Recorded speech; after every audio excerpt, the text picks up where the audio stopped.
5 பெருசா, 6 பெருசான்னு ஒரு பட்டிமன்றம் போகுதுங்க. கேட்குறவங்களுக்கு முட்டாள்தனமா இருக்கும். இது என்ன பட்டிமன்றம்? 6 தானே பெருசு அப்படின்னு.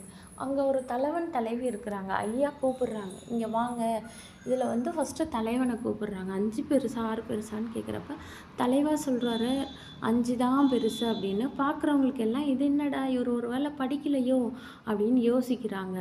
சரி, சரி பார்ப்போம். என்னதான் நடக்குது பார்ப்போன்னு. அடுத்தது வந்து தலைவிய கூப்பிடுறாங்க. அவங்களும் வந்து 5 தான் பெருசுன்னு சொல்றாங்க.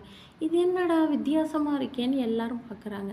ஏன்னா வடிவேல் கணக்கு மாரி ம் இதுவும் ஒரு கணக்குங்க. இப்ப கணவன் என்ன சொன்னாங்களோ மனைவி அத சொல்லணும். மனைவி என்ன சொல்றாங்களோ கணவன் சொல்லணும்.